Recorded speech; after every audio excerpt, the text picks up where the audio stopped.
अब बताओ क्या नहीं बताया तो बताओ तुम भी। काम बताओ अंदर के बताओ।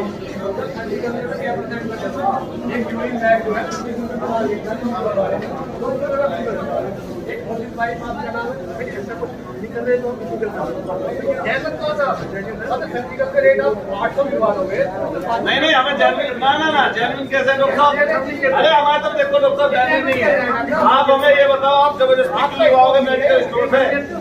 आप बताओ मेडिकल स्टोर से क्यों लगवाओगे? हम आपके मेडिकल स्टोर से क्यों दवाई लेते से?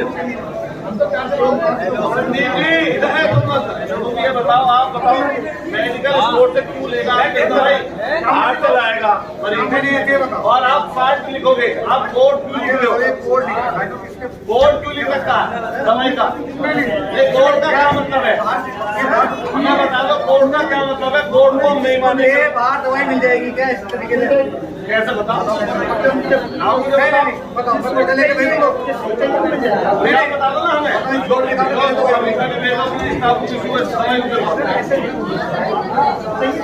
नहीं हम बताओगे, हम करेंगे। ये आपके यहाँ पैसे जमा हुए, ये पैसे हमारे हैं। नहीं ये तो बिल रखा है 1,25,000।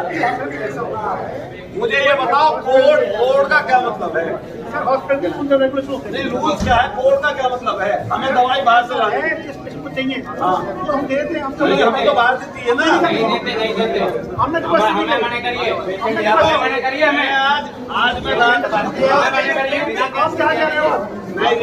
हम ये चाह रहे हैं कि तुमने 5 लाख रुपए बिल बढ़ा दिया बच्चे का। नहीं देना किसको?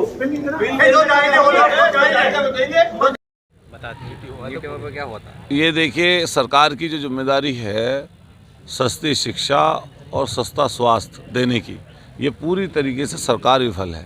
इससे जो सरकारी अस्पतालों में सुविधाएं नहीं मिल पा रही, उसी के कारण लोग प्राइवेट अस्पतालों में जा रहे हैं और प्राइवेट अस्पतालों में भारी लूट है। हम भी कल एक अस्पताल न्यूट्रीमा में गए जिनमें भारी तरीके से लोगों के बिल बनाए जा रहे हैं। एक परिवार के बच्चे का जिसका जन्म हुआ, बच्ची का जन्म हुआ, उससे 4.25 लाख रुपए का बिल बैठा दिया। हम गए, हमने दिखवाया उसको बिल को, तो बिल में बहुत भारी त्रुटि थी और उसको लेकर हम लोग वहाँ पर बैठे, उनका बिल भी कम कराया और दूसरे लोगों के लिए चेताया भी कि बाहर से दवाई मत लिखिए, उल्टी सीधी जांचें मत कराइए, महंगे बिल मत बैठवाइए। उसको लेकर हम लोगों ने बात की। डॉक्टर साहब, कल न्यूट्रीमा हॉस्पिटल में एक सपा विधायक द्वारा यहाँ पर कुछ आरोप लगाए गए हैं डॉक्टर्स पे और बिल को लेकर, उसमें कितनी सत्यता है और क्या उसके ऊपर आप कहना चाहेंगे? नमस्कार, मैं न्यूट्रीमा हॉस्पिटल का डायरेक्टर हूँ, वन ऑफ द डायरेक्टर हूँ। और जो कल इंसिडेंट हुआ वो बिल्कुल ही अनफेयर इंसिडेंट था। उसमें हमारी तरफ से कोई गलती नहीं थी। एक बच्चा जो पैदा हुआ हमारे हॉस्पिटल में, उसको रेस्पिरेटरी डिस्ट्रेस था, सांस फूल रहा था उसका। तो पेशेंट का कंसेंट लेके, बाकायदा कंसेंट हमारे पास नोटेड है, कंसेंट लेके उसको हमें NICU में रखा। डॉक्टर अमित उपाध्याय द्वारा इलाज किया गया, जो कि एक सर्वमान्य बहुत ही प्रतिष्ठित डॉक्टर हैं बच्चों के, छोटे बच्चों के। और उन्होंने उनको भर्ती किया। उनको हर स्टेप पे बताया गया कि पेशेंट की स्थिति क्या है और पेशेंट को खर्चा बताया गया। यहाँ तो दवाई लेने का सवाल है, दवाई के लिए आप स्वतंत्र हैं, जहाँ मर्जी दवाई लीजिए, हमें कोई ऐसा नहीं कि हमारे हॉस्पिटल से लीजिए। जो हॉस्पिटल कैंपस में दवाइयाँ उपलब्ध कराई गई हैं वो पेशेंट की सहूलियत के लिए कराई गई हैं।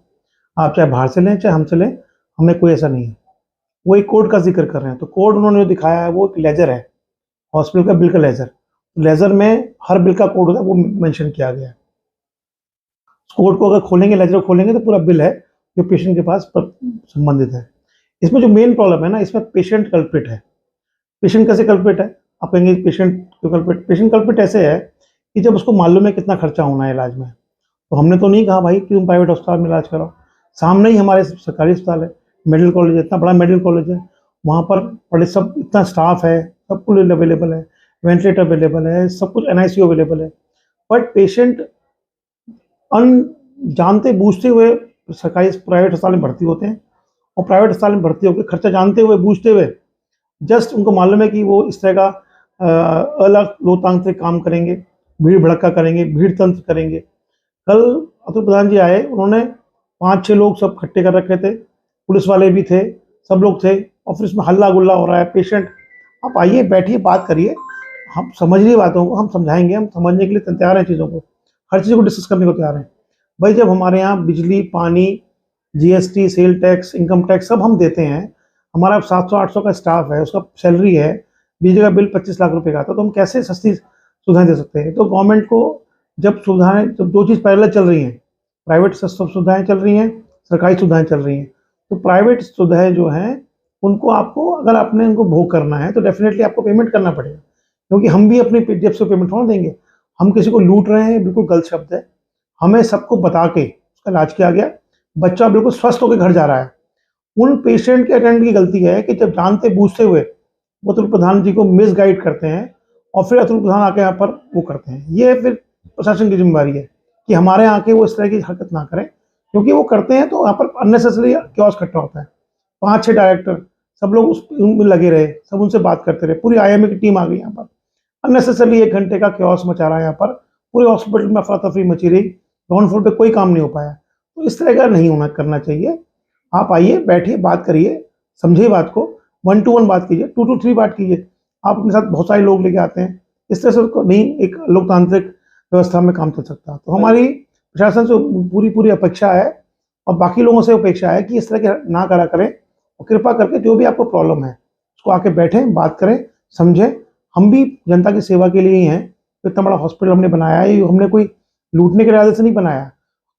जहाँ तक एमआरपी का सवाल है, एमआरपी गवर्नमेंट तय करती है, सेंट्रल गवर्नमेंट तय करे, स्टेट गवर्नमेंट तय करे, हमारे हाथ में नहीं है।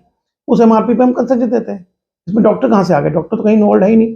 डॉक्टर को तो वही सुबह शाम की विजिट मिलती है, बाकी तो हॉस्पिटल खर्चा है, आपको देना पड़ेगा, उसको बिना कैसे चलाएंगे हॉस्पिटल को? कल जैसे पेशेंट यहाँ से अपने बच्चे को लेकर गए, क्या हॉस्पिटल का पूरा बिल पे करके गए? कल पूरा पेमेंट बिल्कुल नहीं देके गए। हमारी पूरी दरकार है सरकार से कि वो हमारा पेमेंट दिलवाया जाए, और हम इसके खिलाफ कुछ कार्रवाई भी करने के इच्छुक हैं। बट हमें मालूम है कि हम कुछ कार्रवाई करेंगे तो फिर वही धरना प्रदर्शन होगा। हम इन सब चीज़ों से डरते हैं, भयभीत होते हैं, और ये भय का माहौल नहीं होना चाहिए। हमें स्वतंत्रता से काम करने का मौका मिलना चाहिए। जब कल वहाँ पर भीड़ इस तरह इकट्ठी होती है और माहौल इकट्ठा आता है, बहुत सारे लोग इकट्ठे आते हैं, तो हमें भय व्याप्त है, और इस भय को दूर करने की जिम्मेदारी सरकार की है।